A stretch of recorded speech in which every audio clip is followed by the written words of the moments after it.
লাইসা আলাইকুম জুনাহুন আন তাকুলু জামিআন আও আশতাতা। আরবের মুশরিকেরা একসাথে খাওয়াকে অমঙ্গল মনে করতো, খারাপ মনে করতো। মানে এক প্লেটে ৩-৪ জনে খাওয়া, এটাকে তারা কুলক্ষণে খারাপ জিনিস মনে করতো।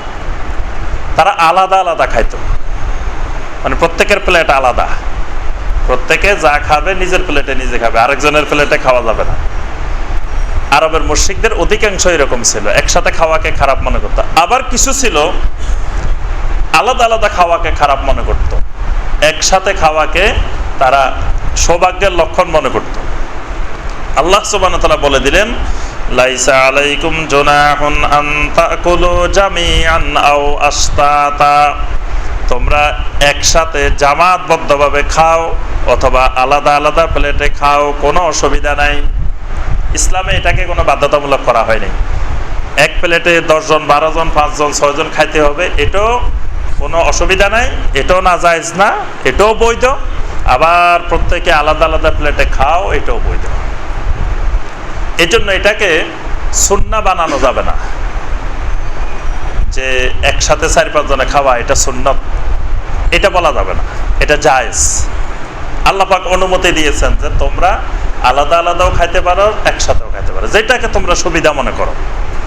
তবে আরবীয় মুসলিমদের রীতি হলো একসাথে খাওয়া।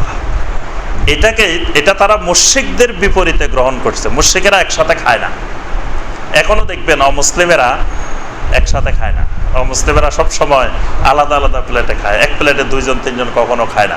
এই জন্য সাহাবাই কেরাম, তাবেঈনে কেরাম, তাবেঈনে কেরাম আরবীয় সংস্কৃতির আলোকে তারা একসাথে খাওয়াকে বেশি পছন্দ করতেন মুশরিকদের মুখালাফাতের জন্য। আর এর মাধ্যমে একজন আরেকজনের সাথে মহব্বত বৃদ্ধি পায়। এক প্লেটে যদি 4-5 জনে খান, দেখবেন যে এর মাধ্যমে একজনের সাথে একজনের মহব্বত বৃদ্ধি পায়। আবার একসাথে বসছেন খাইতে, খালি আরেকজনেরই দিতেছেন, ভাই খান, এ ভাই খান, আপনি কিছু খাইলেন না। তবে অন্য ভাইদেরকে খাওয়ার প্রতি উদ্বুদ্ধ করতে হবে, নিজেও খাইতে হবে। একেবারে বেশি একরাম করতে যাই, নিজে খাইলেন না কিছু। একসাথে বসলে এরকম হয় অনেক সময়, যে খালি সবারই আপনি মেহমানদারি করতে আছেন, ভাই খান, এই ভাই খান, নিজে কিছু খাইলেন না। সবাই খাইবেন, তবে একজন আরেকজনকে অগ্রাধিকার দিবেন। এক ভাইকে, সাহাবায়ে কেরামের বৈশিষ্ট্য ছিল ইউসিরুনা আলা আনফুসিহিম ওয়ালাউ কানা বিহিম খাসাসা। তারা নিজেরা প্রয়োজনে পিপাসার্থ থাকতেন, আরেক ভাইকে পানিটা এগিয়ে দিতেন। মানে নিজে পানি আছে 1 গ্লাস, আমিও পিপাসার্থ, আরেক ভাইও পিপাসার্থ, উনি আগে ভাইকে দিতেন, তারপরে নিজে খাইতেন। আমরা হইলে মিয়া আগে আমি ভালো করে খাইলে তারপরে আপনাকে থাকলে দিব, না থাকলে দেওয়া হবে না। কিন্তু এটা সাহাবায়ে কেরামের আখলাকের বিপরীত।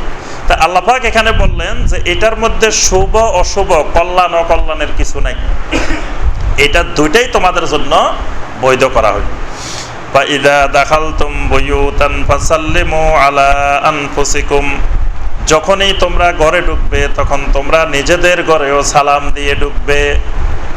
অন্য ঘরে তো সালাম দিবেই, অনুমতির জন্য সালাম লাগবেই, কিন্তু নিজের ঘরেও যদি ঢুকো ফাসাল্লিমু আলা আনফুসিকুম, নিজেদের ঘরেও সালাম দিয়ে ঢুকবে। মানে ঘরে ঢোকার সময় আসসালামু আলাইকুম ওয়া রাহমাতুল্লাহি ওয়া বারাকাতুহু, ঘরে যারা মানুষ আছেন, আহাল আছেন, তাদেরকেও সালাম।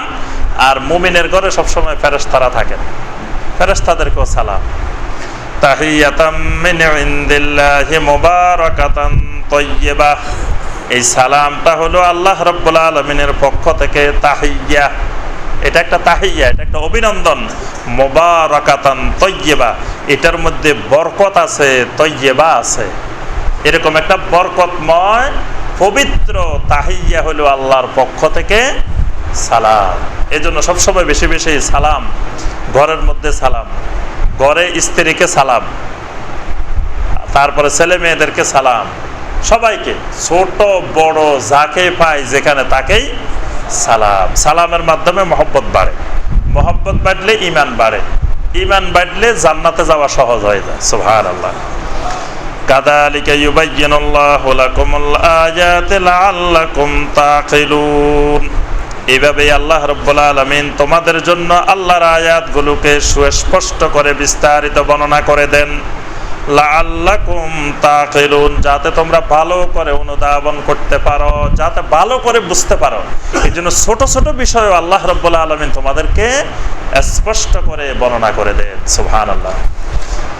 ইন্নামাল মুমিনুনা আল্লাযীনা আমানু বিল্লাহি ওয়া রাসূলিহি ওয়া ইযা কানু মা'আহু আলা আমরিন জামি'in লাম ইয়াযহাবু হাত্তা ইস্তাযিনু। মুমিনেরা যখন একটা লক্ষ্য উদ্দেশ্যকে সামনে রেখে একটা কাজ করতে যাবে, এই লক্ষ্য উদ্দেশ্যটা বাস্তবায়ন করার জন্য তারা কিছু মুমিন এই লক্ষ্য উদ্দেশ্য সামনে রেখে তারা ঐক্যবদ্ধ হবে।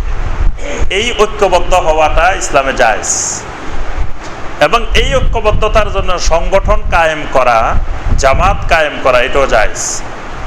কিন্তু এই সংগঠনটা একটা লক্ষ্য উদ্দেশ্যকে সামনে রেখে, কিন্তু এই সংগঠন থেকে আবার মুসলিম জামাত থেকে বিচ্ছিন্ন হওয়া যাবে না।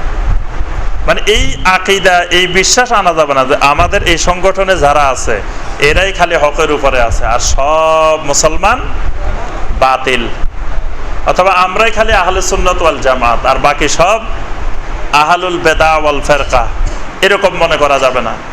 অর্থাৎ মানে সংগঠন ততক্ষণ জায়েজ যতক্ষণ এটাকে একটা সুনির্দিষ্ট লক্ষ্য উদ্দেশ্যকে সামনে রেখে মুসলিমের ঐক্যবদ্ধ শক্তি প্রয়োগ দরকার। কিন্তু যখন এটা ঐক্যবদ্ধ করতে যায় আবার এটা একটা ফেরকায় রূপ নেবে, এটা সংগঠন থেকে ফেরকা হয়ে যাবে, যে এটা একটা আলাদা, মুসলিম থেকে আলাদা করে ফেললো, আলাদা করে শুধু এটাকেই একমাত্র হক মনে করা হলো আর সব বাতিল। অর্থাৎ ক্ষুদ্র ক্ষুদ্র তাফাররুক হিজব হয়ে গেল, দল উপদলে রূপান্তর হয়ে গেল, এটা মুসলিমের জন্য জায়েজ না। এখানে আল্লাহ রাব্বুল আলামিন এই ৬২ নম্বর আয়াতে নবী সাল্লাল্লাহু আলাইহি সাল্লামকে যে বিষয়টি বলতেছেন, যে বিশেষ করে আহজাবের যুদ্ধে যখন সাহাবায়ে কেরাম গেলেন, তখন যখন দেখা গেল চারিদিকে একেবারে আহজাবেরা মানে মুশরিকদের দল উপদলগুলো এমন অবস্থা তৈরি করলো যে পরিস্থিতি এমন এক পর্যায়ে গেল যে এখন আর সাহাবায়ে কেরাম মুমিনেরা কোনো অবস্থায় জিততে পারবে না, আহজাবের যুদ্ধে পরাজয়ের সম্মুখীন। তখন অনেকের ভিতরে ভয় ঢুকে গেছে, অনেকে চিন্তা করতেছে, আহারে আমি তো নিজেও শহীদ হবো, আবার ওখান দিয়ে যে আমার পরিবার রাখি এসছি বনু কুরাইজার ওই পাশে দিয়ে, ওখান দিয়েও তো তারা বনু কুরাইজার সাথে তাদের একটা ঘনিষ্ঠ সম্পর্ক হয়ে গেছে, তো ওখানে আমার পরিবারও তো নিরাপদ না। তখন অনেক সাহাবী নবী সাল্লাল্লাহু আলাইহি ওয়াসাল্লামের কাছে এসে ছুটি চাওয়া শুরু করছে, না আমাকে একটু, আমার ছেলে অসুস্থ, আমার মেয়ে অসুস্থ, আমার এই সমস্যা, আমাকে একটু ছুটি দিয়ে দেন। তো আল্লাহ রাসূল সাল্লাল্লাহু আলাইহি ওয়াসাল্লাম বুঝতে পারছেন আসলে তার কিছুই না, তার ভিতরে রোগে ধরছে, তার ভিতরে ভয় ঢুকছে, এই জন্য সে ছুটি চাইতেছে। আচ্ছা, অনেককে আল্লাহ রাসূল সাল্লাল্লাহু আলাইহি ওয়াসাল্লাম ছুটি দিচ্ছেন, আবার অনেককে দেন নাই। আল্লাহ সুবহানাহু ওয়া তাআলা এখানে একটা নীতিমালা বর্ণনা করে দিয়েছেন, ইন্নামাল মুমিনুনা আল্লাযীনা আমানু বিল্লাহি ওয়া রাসূলিহি। মুমিন তো একমাত্র তারাই যারা আল্লাহর উপরে যেভাবে ঈমান আনে ঠিক একইভাবে আল্লাহর রাসূলের উপরেও ঈমান আনে। শুধু আল্লাহর উপরে ঈমান আনে, রাসূলের উপরে ঈমান আনে না, এরকম মুমিন না। অথবা শুধু কোরআন মানি, নবী সাল্লাল্লাহু আলাইহি ওয়াসাল্লামের হাদিস মানি না, এরকম হইলেও ঈমানদার হবে না। আল্লাহ পাকের জন্য বলেছেন আমানু বিল্লাহি ওয়া রাসূলিহি, আল্লাহ এবং তার রাসূলের উপরে ঈমান আনে। ওয়া ইযা কানু মা'আহু আলা আমরিন জামি'in, যখন তারা কোনো একটা জামাতবদ্ধ সংঘবদ্ধ কাজের ব্যাপারে যখন সমষ্টিগতভাবে একত্রিত হয়, যখন একটা সংঘবদ্ধ কাজের জন্য মানে একটা সামষ্টিক কাজের জন্য জামাতবদ্ধ হয়েছে, একতাবদ্ধ হয়েছে, তা আমরা এই লক্ষ্য উদ্দেশ্যটা সামনে রেখে এটা বাস্তবায়ন পর্যন্ত আমরা সবাই একসাথে থাকব, এই বিষয়ের উপরে যখন ঐক্যবদ্ধ হয়, লাম ইয়াযহাবু হাত্তা ইস্তাযিনুহু, তখন যেন তারা আপনার অনুমতি ছাড়া তারা যেন না যায়। এখানে নবী সাল্লাল্লাহু আলাইহি ওয়াসাল্লামের অনুমতি মানে ওই জামাতের, ওই সংগঠনের যিনি প্রধান থাকবেন তার অনুমতি ছাড়া যেন সবাই নিজের ইচ্ছা মতো যেন চলে না যায়। তো ইচ্ছা মতো চলে গেলে তার ওই উদ্দেশ্য কিছুই হবে না। এই জন্য সংঘবদ্ধ প্রচেষ্টা যখন চলবে তখন নেতা যিনি থাকবেন, আমির যিনি থাকবেন, তার আনুগত্য বাধ্যতামূলক। ইন্নাল্লাযীনা ইস্তাযিনুনাকা উলাইকাল্লাযীনা ইউমিনুনা বিল্লাহি ওয়া রাসূলিহি, আর নিশ্চয় আপনার কাছে যে মানুষগুলো ছুটি প্রার্থনা করে, আপনার থেকে অনুমতি চায়, চলে যেতে চায়, উলাইকাল্লাযীনা ইউমিনুনা বিল্লাহি ওয়া রাসূলিহি, আসলে এরা প্রকৃত আল্লাহ এবং রাসূলের উপরে ঈমানদার। মানে এদেরকে এই কথা মনে করার কোনো সুযোগ নেই যে এরা মুনাফিক, এরা আসলেই ঈমানদার। ফাইদাস্তাযানুকা লিবাদি শাআনিহিম, যখন তাদের কোনো ব্যক্তিগত প্রয়োজনে যখন তারা আপনার কাছে অনুমতি চায়, ছুটি চায়, ফাআযান লিমান শি'তা মিনহুম, আপনি তাদের মধ্য থেকে যাকে ইচ্ছা তাকে অনুমতি দেন। মানে আপনি তার অবস্থা বুঝে যে কার দরকার আসলে ছুটি যাওয়া দরকার, এটা দেখে অবস্থা বুঝে আপনি অনুমতি দেন। ওয়াস্তাগফির লাহুমুল্লাহ, আর যাকে আপনি ছুটি দিবেন, অনুমতি দিবেন, তাদের জন্য আপনি আল্লাহর কাছে ইস্তিগফার করবেন। সুবহানাল্লাহ। কেন ইস্তিগফার করবেন? এখানে একটা কারণ আছে। কারণ হলো, যখন কোনো কর্মচারীর ছুটি লাগে, তো ছুটির দরকার হলে স্বাভাবিকভাবে বললে মালিক ছুটি দেয় না, বড় স্যারে ছুটি দেয় না। তো এই জন্য ছুটি চাওয়ার সময় একটু বাড়াই বলে। মার অসুখ হইলে ধরেন জ্বর হয়েছে, ওই স্যার আমার মা মনে হয় বাঁচত না, শেষ, আজকে 1 সপ্তাহ হসপিটালে ভর্তি, আসলে একদিনও ভর্তি নেই। মানে বেশি করে বললে ছুটি পাইব, এটা মানুষের মানবীয় অভ্যাস। স্বাভাবিকভাবে সরলভাবে আপনি যদি বলেন, কবে না না অসুবিধা নেই, তুমি যাওয়া লাগবে না, ছুটি নেই, এই জন্য একটু বাড়ায় বাড়ায় বলে।